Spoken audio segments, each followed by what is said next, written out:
Hello, Culture Matters podcast. I am so excited for our episode today. Before I introduce you to our amazing guest, here's a quote I just love for this podcast.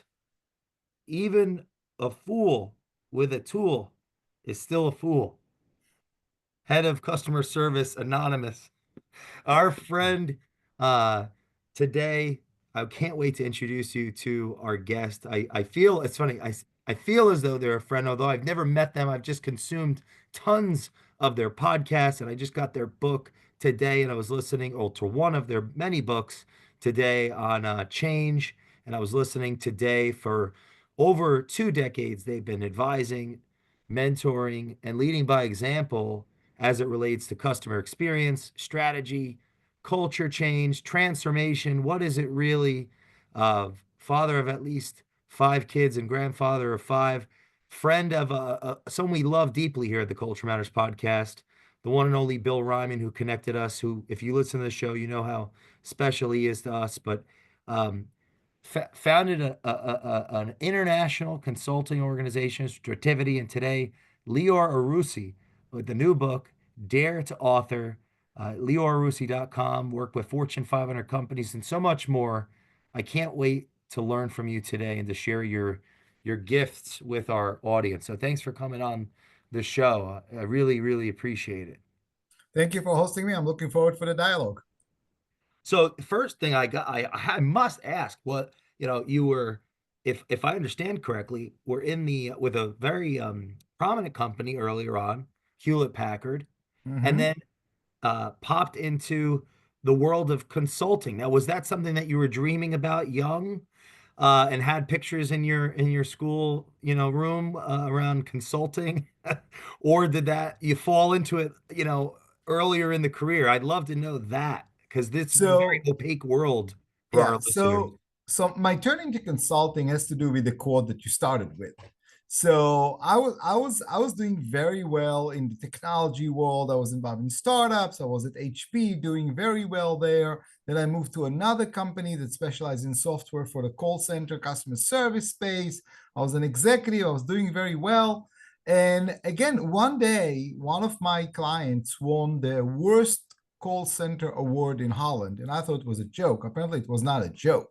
These Dutch people are taking this thing seriously, and I was puzzled because we just finished installing the latest technology. It was ahead of everybody else in the country, and yet he won this award. And he's the one who said to me, "You're even a fool with a tool is still a fool." I bought the technology, but I wasn't ready, not culturally, not organizationally, not strategically, nothing. I was just rushing with the technology. And deep down, I knew it was a shortcut that is not going to work. So I was looking for a way to help him out because, like, you know what? You can be the most brilliant technology, but if the people are not buying into it, forget it. Nobody's going to do anything with it. They'll trash it. And that's exactly what happened to him. And I found out very quickly, even though I was working with large corporations around the world, they were all suffering from the same exact issue. Nobody helped them actually activate the people for whatever change. It doesn't matter if the change is technology, if the change is a merger and acquisition, if the change is a crisis or it's a new strategy, whatever it is, companies were not successful in activating people. And the reason for that is because no vendor was willing to be held accountable to the actual change.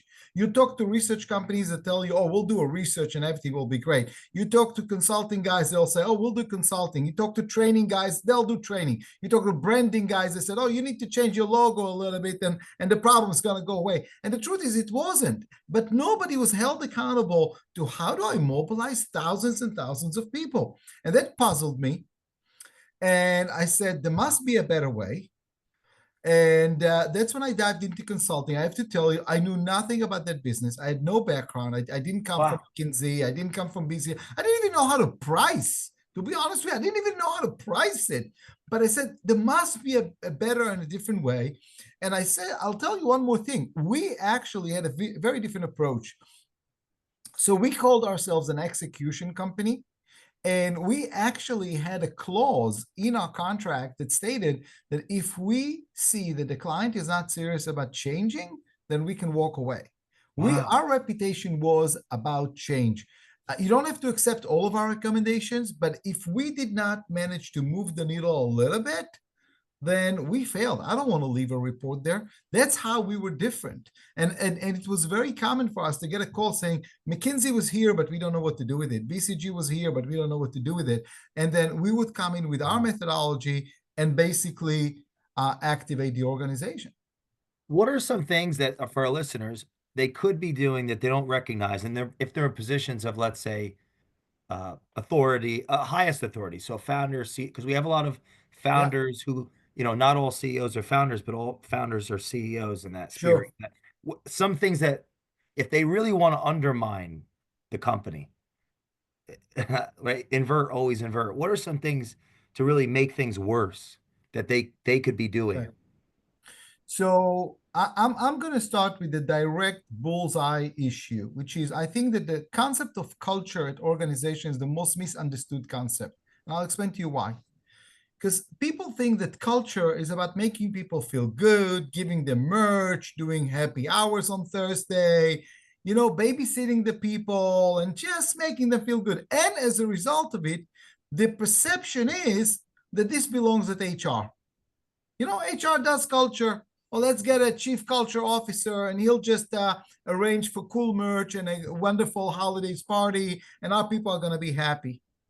I have to tell you, this is the most misunderstood concept of culture. And the way that I start my conversation with leaders, I said, I know you don't really care about culture. I know you want to relegate it to HR. Let's be honest with ourselves. Okay. So here's my question to you. You all have KPIs, you all have targets to make, right? Yes. Now, there are two choices here. Either your employees are going to deliver average results or exceptional results. Which one do you want? I want exceptional results. And this is where I come and ask them the following question. I can put together the same strategy with the same targets and the same tools and place them in 3 different companies. Would I get 3 different results? The answer is yes. And the question is why? It's the same strategy, it's the same tools, same KPIs. Why do I get 3 different results? The answer is the culture. So let's unpack the culture. The true way for an organization to achieve exceptional performance is when their employees choose to activate the better version of themselves. Here's a very simple truth, Jay. Remember the last flight you took, right? When you boarded, the flight attendant was smiling at you. When you left, the flight attendant was smiling at you as well. Honest to God, don't think twice. Which smile was more authentic, when you boarded or when you deplaned? Yeah, the latter. The latter, right? Because when you boarded, they didn't really care for you. But when you left, oh, from the bottom of my One heart, out of a get hundred, the out of my former. face. I don't want to see you again, right? Yeah. So here's the simple thing. You can't force someone to smile sincerely. You can't force someone to care. You can't force someone to be creative. You can't force someone to be a leader. You can't force someone to think outside the box. You can't force someone to take ownership. All of these are personal choices. If that flight attendant smiles from the heart, you'll feel it, Jay, but she has to make it from the heart. It is a personal choice. So the gap between average performance and exceptional performance, reaching your numbers or exceeding your numbers, is exactly those set of choices that employees make every day, if to bring the better version of themselves or just hide behind your processes and just speak to the customers, well, I can do that and I can do that and the system won't let me, and all this type of things. Culture is the environment that makes them make those choices. And therefore, culture is you. Culture is what you send to your employees as an environment. Is the environment toxic, or is the environment conducive to exceptional performance? Is the environment cynical, or the environment inspirational? See, every company has a culture. The question is if it sucks or if it's inspiring. So this is the first thing I tell leaders. Do not relegate culture to your HR. It's not an HR issue. It's a leadership issue. It's a performance issue. It's a KPI achieving issue. First, understand that. Second, you need to understand that this is the choice of your employees to bring the best, to rise up to the better version of themselves, to the superpower that they have. That is a personal choice. You cannot force it. Probably the hardest conversation, Jay, that I had with leaders is when I said to them, look, here's the very simple truth. I don't care about what you want. I'm worried about Susie from accounting. And they were like, who's Susie from accounting? I'm like, she's in charge of your strategy. She's the one who's either going to kill it 100 small deaths or going to make it happen. I need to design for Susie from accounting to feel that you trust her enough to rise up to do the best that they can. So, first thing, understand that culture is a leadership question and it's a performance question. Second, understand that you are the sum total of the choices of your employees. Third, understand that you cannot force exceptional. You can only create an environment that will make it the choice of your employees to make it exceptional. If we get that, then comes the ultimate question. And the ultimate question, what type of organization do you run? Are you a set of processes that are operated by people? Or are you a people place that happens to have processes? Are you admiring your processes like they're the end game or not? Why is it important? Because if your employees are convinced that this organization is all about processes, then they will respond with a victimhood. They will become victim to the process, and they'll use the process as an excuse not to go above and beyond. And if they believe that this organization is about people and processes are just the tools, but they're not the end game, then they'll rise up to become the hero. So the story of your company depends on the understanding of your employees, if they are victims to processes or if they are heroes that will create amazing stories. What are some of the elements that can lead people to be victims of the processes, elements in leadership that can lead to the people succumbing to the victimhood of the process? Okay.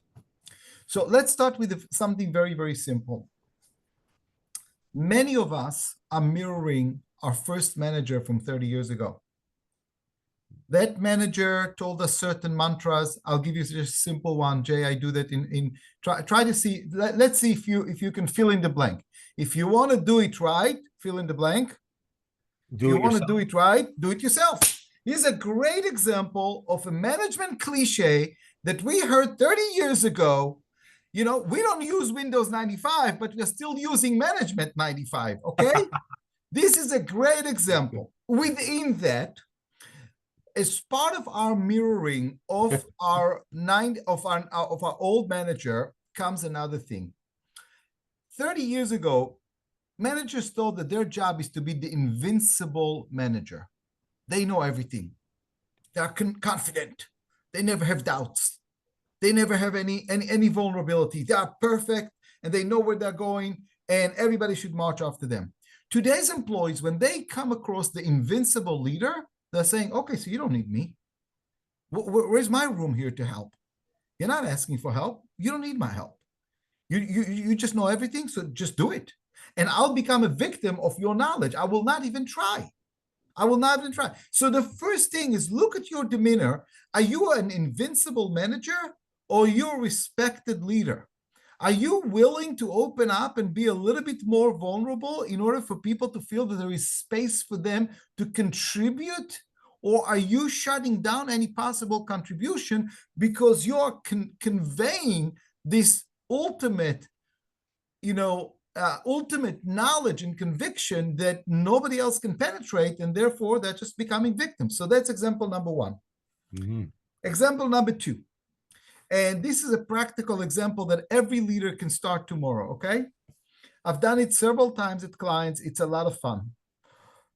We call it Kill the Stupid Processes program. And we offer employees money to tell us about stupid processes that they are being forced to use, and they are not consistent with the goals of the company. And you'll see like tons of those processes, and you'll go to the CEO and says, why are you doing it this way? And they said, oh, yeah, in 1995, there was this one employee who was addicted to stealing staplers. So now we took staplers away from everyone. How about this one? Well, in 2005, there was this one customer who cheated us. So the lawyer said that from now on, nobody's allowed to do that. And I said, those are outliers. These are outliers situations. But here's what you created. You created a culture in which everyone is considered to be liars and cheaters unless proven otherwise. Okay, let's take another management cliche. Mm. Trust and trust Verify? and verify. Reagan. What a bogus concept. There's no such a thing. It's like saying black and yet white, slow and yet fast. Bull. I'm calling BS on that. Like a paradox. Yeah. It's a complete paradox. So when you say to somebody, I'm trusting and verifying, guess what? You don't trust me. There's no faith. Yeah, There's yeah. no trust there. Brilliant. So Yeah. I'm telling you, first and foremost, as a leader, and you're not aware of that, you have a graveyard of littered practices and behaviors and convictions and paradigms that are leading your behavior today, and you're showing up to your employees unprepared to really lead and command respect and have people who are willing to choose to go above and beyond for you. And that's the first thing you need to know. The second thing you need to know, and I always share that with CEOs, I said, look, I'm a CEO of my company. I have 150 consultants that are all over the world. Let me tell you two things about their culture. The first thing, culture is what happens when I leave the room. Culture is not what happens when you're there. So whatever they're telling you, don't believe them. Which leads me to the second thing. As a CEO, I have a problem. I don't know if I'm funny, Jay, because I don't know if they're laughing because I'm funny and my jokes are good, or they're laughing because I'm the CEO. And you know what? I'll never know. So find a way to know what's happening down there. Wow. Because what you are hearing is a stage version of the truth. It's not the full truth. Mm. And that's why culture is even more critical. So what can you do as a CEO? A, move from facts. Nobody cares for facts. Nobody is going to be mobilized by facts. I'll give you a very simple example, Jay. You know, every January 1st, millions of Americans are going on a scale. They look at the number, they hate the number, and yet they don't do anything about it because we are not going to be mobilized by facts. We're mobilized by stories. You need to learn how to be a storyteller and open up a little bit. You need to learn to share your passion so other people will be feeling that they're sharing that passion with you. You need to be able to leave room for them to actually perform and infuse trust into the system. In employee engagement studies that we've done, we actually found two drivers that correlates to higher retention and exceptional performance. And it's not if you're doing more happy hours. It's not if they have a friend at work or anything else, or if they even love their managers. They don't have to do that. Two drivers. I understand the impact that I make on the customer, and I have the tools and authority to do the job. If you get those two things to their hands and to their conviction, you'll see that performance, because people want to feel powerful. They want to feel that they have agency. They want to feel that they can help other people. They don't want to feel helpless. If the environment will make them helpless, if the processes will become very, very difficult, then they will eventually become that way. And I'll give you an example of what the CEO does not see and can be one of those obstacles. Expense reports. Take a look at your expense reports. They are annoying. Nobody wants them. Nobody likes them, and so on and so forth, right? Now, the CEO doesn't fill up his expense report. So he doesn't know, is this expense report really represents trust or not? And then you'll find out that employees need to itemize and provide receipts for like a $2 apple that they bought in a cart in New York City. And you ask them, why are you doing this? This is ridiculous. You need so many people just to process these stupid receipts. And what they'll tell you is in 2017, there was one employee who charged things that he should not be charging. And as a result of it, they made the expense reports more difficult. So if you're a leader and you want to see if there is trust in your organization, start with the expense report. Because if you don't trust your people on $2 apple, don't hire them. What outcome or outcomes could result, yeah, in a consequence as it relates to the employees to the customer in that regard? So the moment the employee gets the feeling that they're not being trusted, They will default to hide behind the processes and they'll provide the customer with stupid excuses. That's exactly what they're going to do. They are being placed in a victimhood place. They are helpless. They feel that they have no tools. The safest place is to hide behind the process and to then tell the customer, I'm sorry, we can't do anything. The system won't let me do it. So would you say that bureaucracy undermines personal responsibility? Bureaucracy removes personal responsibility because bureaucracy takes over personal responsibility. Bureaucracy tells the employee, don't think. Stop thinking. We didn't ask you to think. You just follow the processes and everything will be great. And I have to share with you an example. So I had an executive, a German executive, who said to me once, I don't believe in this thing because I don't understand what's wrong with stupid people that follow the rules. I said, I'm glad we're in a small group here, so your employees do not hear what you have to say about them. But let me put it this way for you. Whatever rule you can design, I can digitize. Hmm. You don't need the people for those rules. Whatever can be placed in a process can be provided to customers to do it on their own through digital transactions. So then the question is, when do you need the people? You need the people when the process ends. When the process ends and you need to do an above and beyond because there are no more processes to handle that. That's when the customer needs you. So processes are a great candidate for automation, for digitization. And you need the people for the creative side, for the human side, for the ability to demonstrate to the customer, we're here for you in that special moment where all the processes are ended, but we're still there for you. I want to read you a quote that you said and get your feedback on this. Uh, Customer experience is the brand delivery. If marketing is the brand promise, customer experience is the brand delivery. Customer experience is responsible for bringing to life this promise. Absolutely. Can you elaborate on that? Absolutely. Let's talk about that. See, one of the misunderstanding is that people think that customer experience is about smiling nicer to people. Absolutely not. Every company make a promise to a customer. Every company makes a promise. In exchange for that promise, the customer gives you money. Now, the real question is, what value would you deliver? Would you deliver subpar value? Would you deliver at par value? Or would you deliver above and beyond value? We all know what the consequences is. You'll give a subpar, I'm not coming back, I may complain. You give at par, I'm going to argue on price because nothing was special. Wow. You give above and beyond, and I'm going to come back and I'm going to tell my friends, and it's going to be great. So, customer experience is the sum total of performance of the organization, of all of the people, from the people who produce it to the people who service it to the people who invoice it to the people who provide legal support. All of this is the customer experience. It's the value delivered to the customer as perceived by the customer, as experienced by the customer. And you have a choice. You can deliver to expectations, but then don't be surprised if the customer is going to argue price. Or you can deliver above expectation, and then customers will be willing to pay more and share it with others.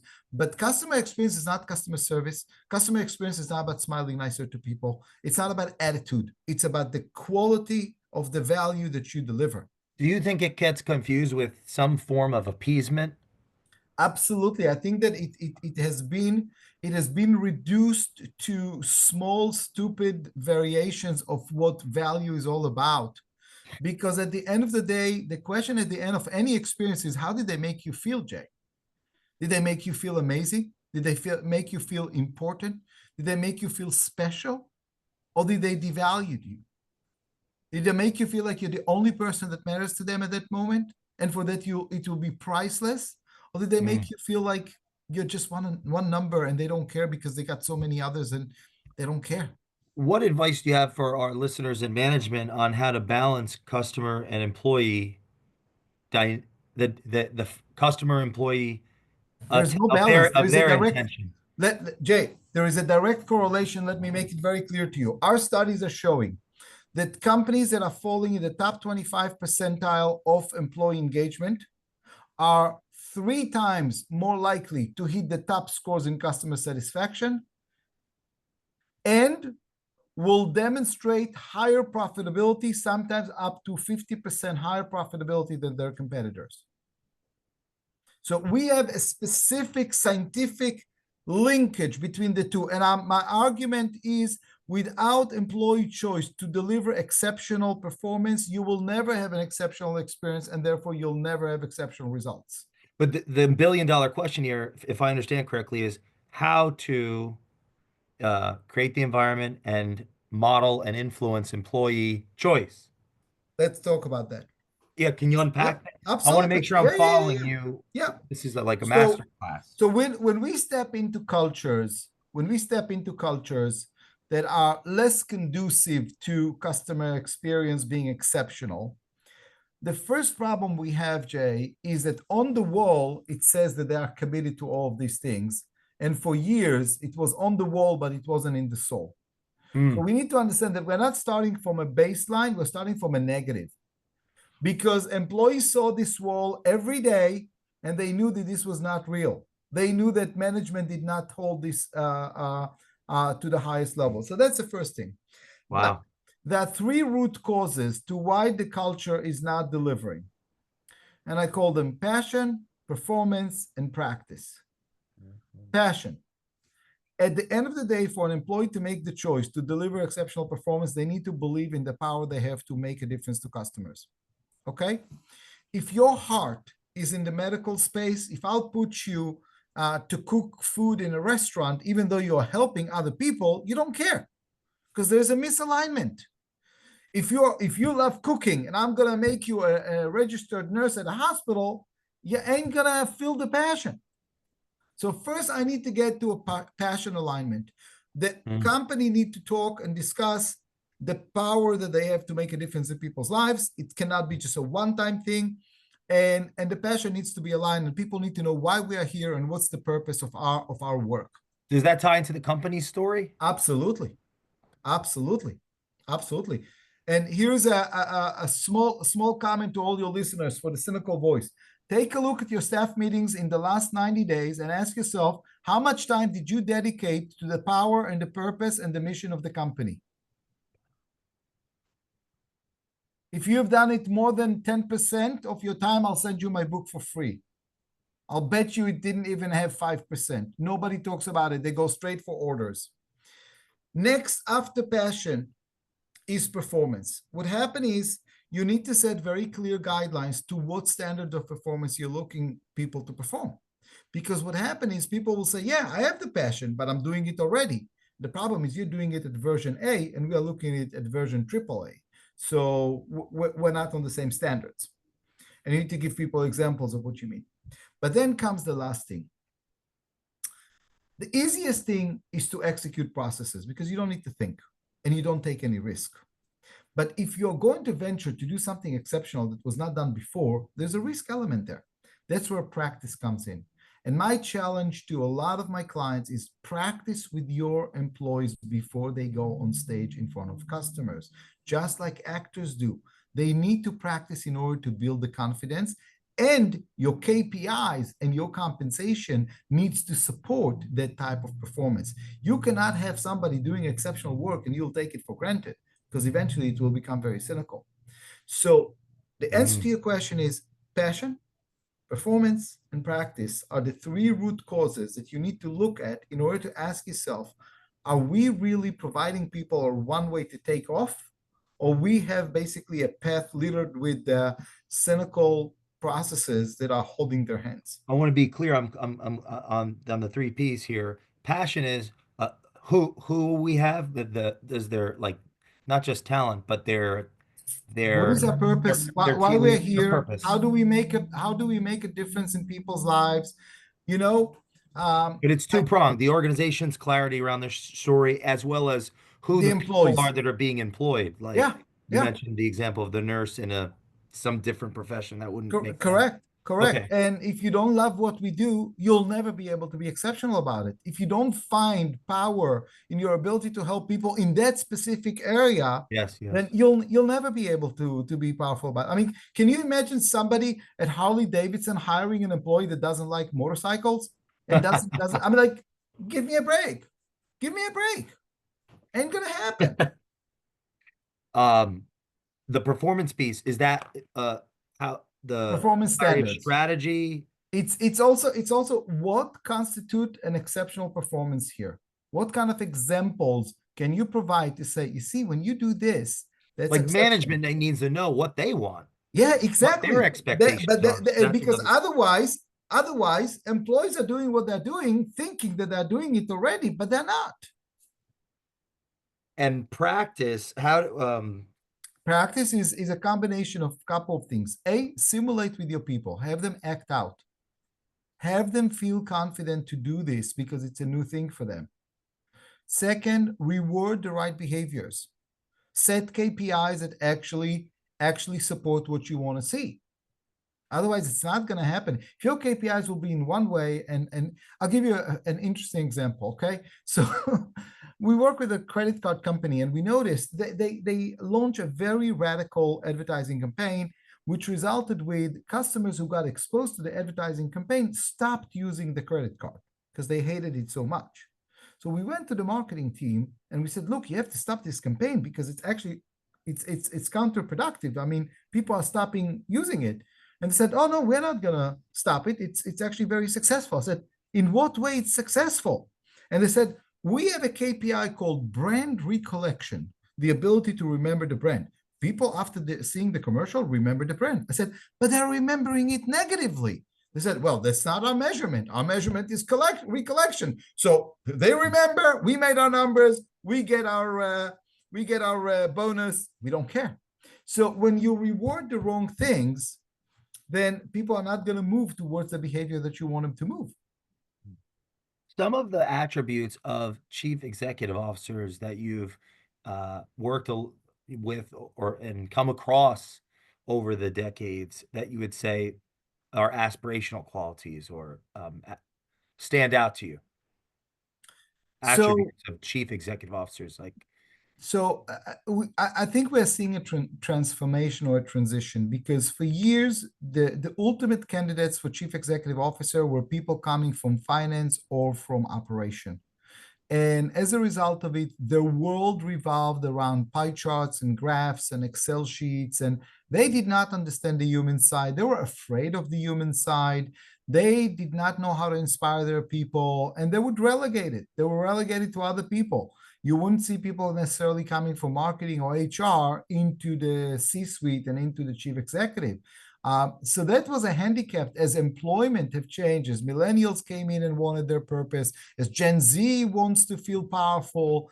Those CEOs are losing their appeal because they cannot connect with the people. They cannot activate the people. When you got baby boomers or Gen Xers who were willing to follow because there was an agreement in which I'll tell you what to do and I'll pay your mortgage, and they accepted that. That worked for those finance and operational people. But when today's employees are saying, I want a sense of empowerment, I want a sense of purpose, those people are falling one after another because all what they can do is try to replicate what they've seen before, which is top down management.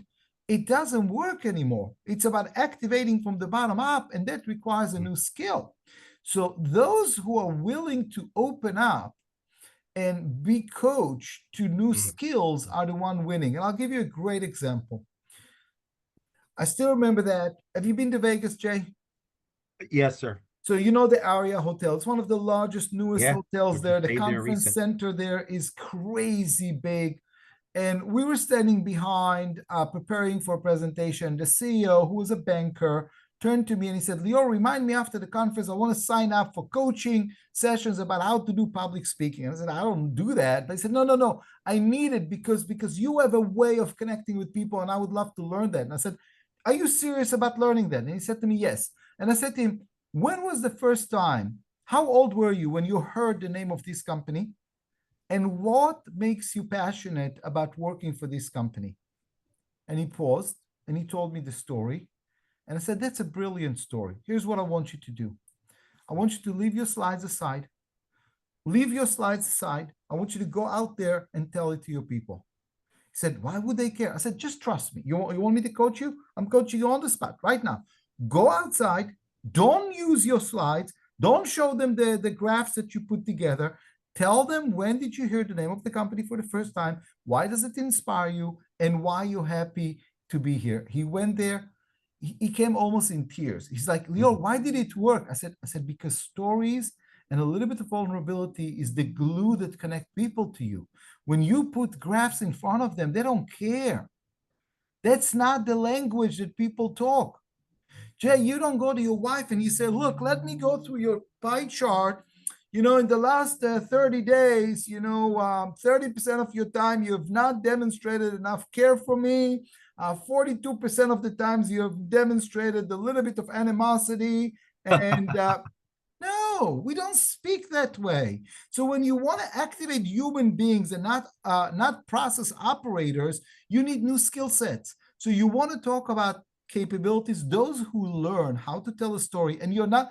Let me tell you this, and I want all your listeners to hear that, because there's a fallacy that certain people are born salespeople and the rest are not. You know what? The percentage of people who are born salespeople and storytellers is equal to the number of people who are born neurosurgeons. It's about zero. Wow. It's a skill you need to learn. And if you're willing to open up, and in the book Dare to Author, I talk about leadership through storytelling.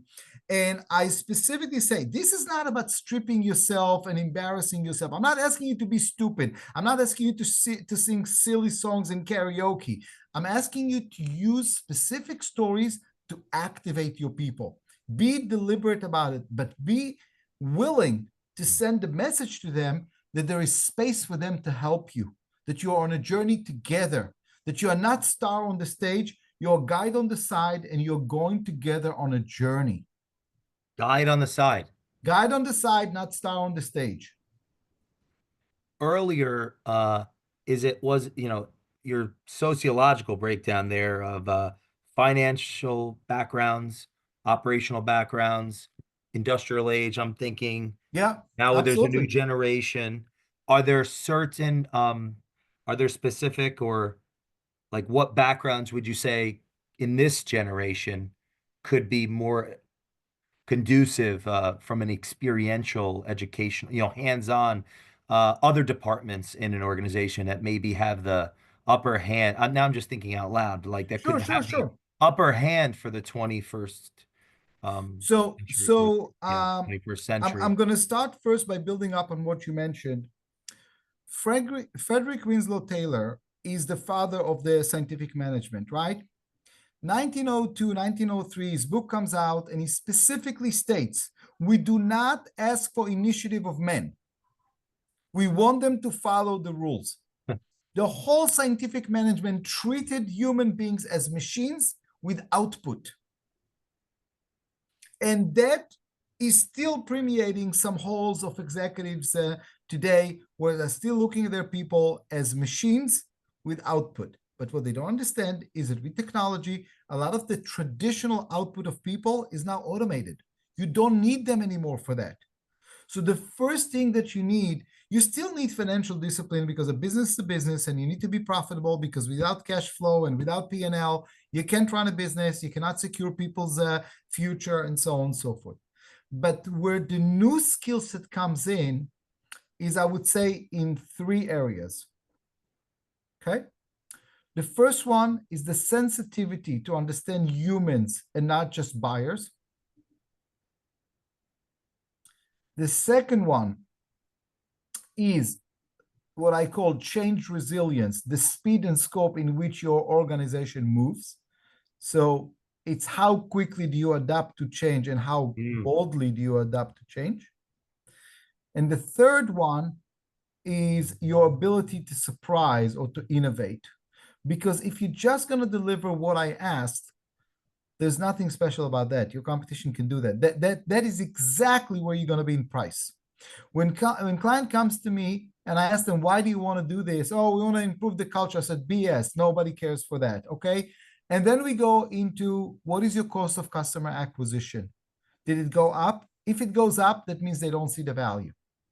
If it goes down, that means you're surprising them, you're creating more value than they expected. So I would say the three new skills on top of financial discipline is sensitivity to understand consumer and humans' behavior, the ability to move through change faster and not lag behind, and third, your ability to create value that they did not expect, so they will appreciate the price you're charging. Sensitivity to understand humans, not just buyers. What are some, uh, what advice would you have for a listener that has a desire to um,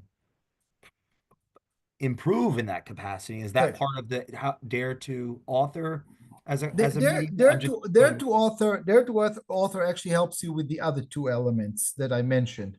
But let's I want to give you a simple example. Today, pricing is almost transparent because people can find out on the web another competitor that is willing to sell the same thing for a little bit less. And when I speak to salespeople, I ask them, why do you think you're needed anymore? The customer is already educating themselves online. The customer already knows the price online. What's your role? What are you doing? What's your role? And my argument is that the role is shifting toward personalization, toward creating a bespoke experience, which means the skill set is asking different questions. Don't ask me what is my budget. Don't ask me what is my scope, but understand the bigger picture. So the power here is in asking different questions Hmm. that can help you learn new things about the customer. Don't just sell to the spec, open up the lenses, try to understand the bigger picture and try to customize to that, because the role of sales is no longer to push the product, it's to stage an experience that people say, I want that. Hmm. Do you think our institutions are prepared to? No, there is definitely a lot of new muscles that we need to develop. I would say to you also in Dare to Author, I discussed the fact that people and organizations respond to change like victims. They think that it's imposed on them. The muscle of change resilience is not there. It needs to be developed. And our ability to move fast and not look at change as a threat or as the enemy, but rather as something that can accelerate our goals and accelerate our success, it's a muscle that needs to be trained. And What it's not going to be relationship? overnight. It's going to be What a process. what relationship, if at all, does change have with trust? So here's a good piece of advice for your listeners. The whole change management industry is focusing on the fact that people are afraid of the unknown in the future. I have actually have a contrarian viewpoint. Our experience with over 400 transformation in some of the largest brands, from MasterCard to Mercedes-Benz to Delta Airlines to Johnson and Johnson to Walmart, is actually demonstrating something totally different. And that is, when we hear the word change, we as human beings equate it to a negative judgment on our past performance.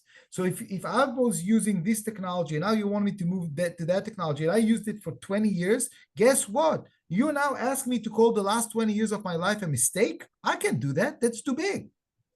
So what we do is we split the purpose from the tools, and we're demonstrating to organizations and to people that the purpose remained the same. Its impact on people.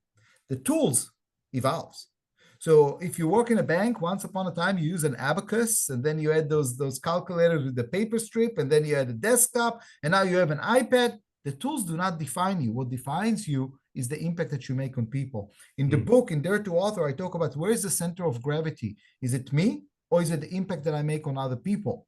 And the moment that the center of gravity is the impact that I make on other people, it opens up more flexibility and willingness to change, because my goal is to help the other person, not to protect myself. Hmm. When you were what, over 360 individually or group owned, I'm thinking familial as it related to Mercedes Benz in the past, Yeah. where your organization worked with all of them, and what, trained over 25,000 We employees. actually by the end, yes, Mercedes it was 27,000 people in Wow. 350 different dealerships, but by the end, by 2018, 2019, we covered 5,000 dealerships. So far more than that because we've done also other manufacturers. In that there was a customer who was going to be late for their child's like game or something of that Yes, nature, and there yes. was a Yeah, you want the one of story? the yeah, okay, so can you Sure. Let me tell you the tell that story. story, and why is that relevant to this conversation? I'll tell you because this is a true representation. Every company we step into, nothing is going to be perfect. The tools are not perfect, processes are not yet changed. And the question is, what do you tackle first? We always tackle first the people because people can change faster if we actually activate them. So this is a story that took place in New Jersey. A customer showed up, snowiest day, tons and tons, I don't know, foot and a half of snow out there. The dealership is already ran out of all the loaner cars. The shuttle is stuck in the middle of the storm. And this customer shows up with a flat tire at 2 p.m. And the technician is trying to help her, but he doesn't have a replacement tire. He ran out of them. Okay. He calls other dealerships, they don't have them. He called the local discount tire stores, they don't have it. So, from a process standpoint, he could very easily hide behind, says, look, man, I don't have it. But we train them, always focus on the other person. The center of gravity is the other person, and always focus on the power you do have. So Mm, this technician turns to her and he says, ma'am, why are you so stressed? I mean, it's a flat tire, it happens, it's a snowy day. And she said, my son has a soccer game, an indoor soccer game at 4 o'clock. It's 2 o'clock. I promised him to be there and I don't want to miss it. Now it became personal. Now, by focusing our center of gravity on someone else, it became personal. Still, from a process standpoint, I don't have it. And he's thinking, I have to help her. I have to find a tire somewhere. And he realizes that he has the tire on a car that is in the middle of the showroom, this spotless showroom. He goes to the showroom without asking for permission because he's on time.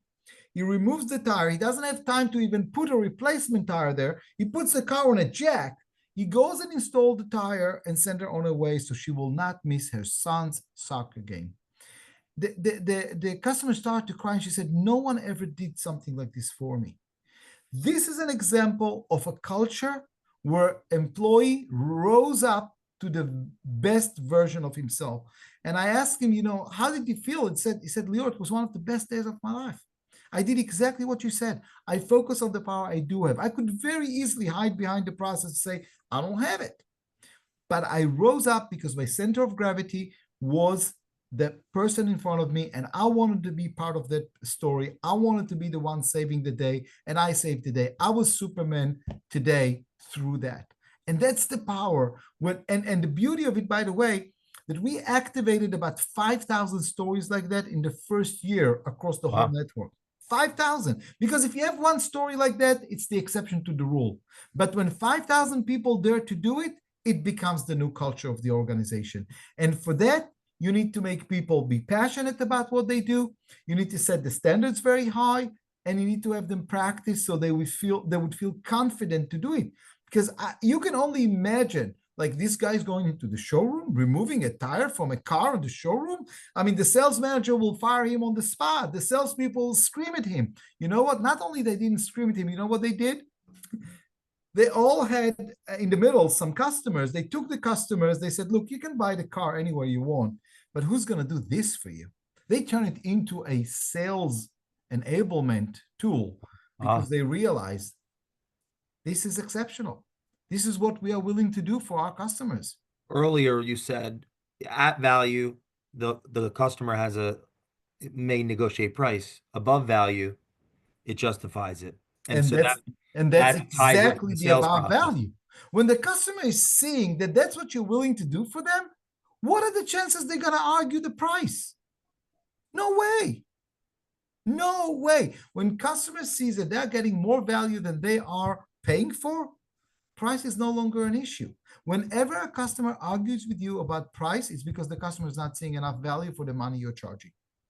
Now And you have two earlier, choices. You go can ahead. discount it and prove to the customer that you've got nothing else, or you can demonstrate the value that you are giving, which will at that point justify the price you're doing. And the Mercedes story, by the way, within 2 years, we tripled the profitability across the whole network. It's all documented in a book called Driven to Delight by Wow. Joseph Michelli. And we took #1 position in customer satisfaction at the same time that we improved profitability. And that's the answer to your earlier question. What is the connection between customer experience and employee engagement? When the employees are rising up to exceptional performance, I will show you customer satisfaction and I will show you profitability. So satisfaction and profitability are lagging indicators. The leading indicator is or their consequences or symptoms. Um, There are outcomes, there are natural outcomes of employee choosing to be exceptional. One other question. I want to get your feedback on this. In that scenario where that employee went to the room to the showroom, get the tire. Now he helps her. They have this moment, this experience.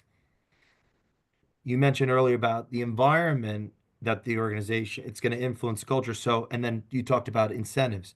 So, or rewards or so if the organization then fires that person after that experience, they're disincentivizing someone else Oh, to live that story. if he's getting less than a reward for that, Yeah, can you you can elaborate on that? forget about your culture for the next couple of years.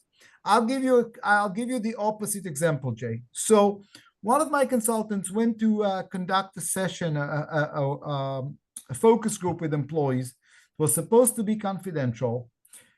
So employees spoke very openly. And then one employee decided to be a brown noser and went to the CEO and said, that employee said this, and this about that. The employee lost it, the CEO lost it and fired the person on the spot. Okay. Ah, And my consultant called me and she said, look, this is what's going on. They're upset. They want to fire us, blah, blah, blah, da, da, da, da. I called the guy. I said, look, sir, this is your defining moment right now. If you're not reversing this, I don't care about the project with you. I really don't, because clearly you have some misaligned values. But if you are going to fire this person, there will not be trust or a positive culture in your organization for years to come, because people will tell that story from one to the other when you're not around, and that will be your defining culture. wow. And he thought it through and he reversed his decision on the spot, and he kept the employee. He realized that. But believe me, part of my job is to have this honest conversation with those CEOs and say, man, I understand that you're hurt, but this was a process geared to help you.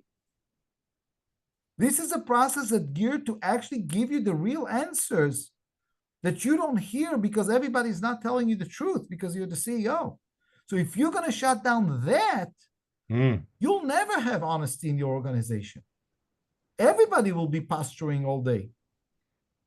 So I had those moments in the past where I had to put the mirror in front of them and says, Mm. stop. And here's what I want all of your listeners to pay attention to. Before you're a CEO, before you're a leader, you're a human being. And if you don't love what you do, you can't have other people love it. So Mm. first, engage with yourself as an employee of the company. Understand what your real relationship to the value that you deliver and the impact that you create and the customers that you serve and so on and so forth. Because before you're going to wear the superpower suit of a leader or a CEO, you're a human being. Make sure that Mm. you're good first as a human being and as an employee before you're going to go and act as a leader. You don't jump to CEO immediately. Final question. I really want to know this. What can our listeners do for you? Where are you speaking next, or what's your call So to action? How can they get connected with you? I know they're thinking I want that right look, now. Dare to Author, based on the feedback we are getting, is absolutely freeing people to change the trajectory of their lives. Absolutely. And I want your listeners, get the book to someone you love. Get the book to someone you see behaving like a victim and empower them to start thinking differently. The book is not just text, it's also a lot of prompt question. It's kind of like a workbook that allows people to actually rebuild their own story of their life. And Wow. it's the best gift you can give to people. Not because I wrote it. I wrote already 10, so I don't need that author, title. So the real best thing you can do, first and foremost, is get the book in the hands of people that you love and you want them to really be the heroes in their story. And I want them to know that victimhood is a choice. It doesn't matter what happened. To act as a victim is a choice. And if you don't decide to be the hero, you will default to a victimhood. And that's not a story you're going to like. Mm. So I want people really to. I'm doing this for that. I already sold my business financially. Thank God I'm doing well, Congratulations. and so on and so forth. It's really about empowering people to take charge. LiorArussy.com is the best place to read my articles. I keep on updating my viewpoint and ideas and challenge people to think differently. So definitely be there. If you want me at a workshop, if you want me at a keynote, by all means, connect with me through LiorArussy.com. Um, Definitely LinkedIn is another great place. Um, but guys, let's stop being victims. Thank you so much for coming on the show. This was a master class of the highest level. I'm so excited. If you're all listening to this, please follow our friend LiorArussy.com. Leave us a review on the Culture Matters podcast, and we will see you next time. Thank you, my friend. Thank you.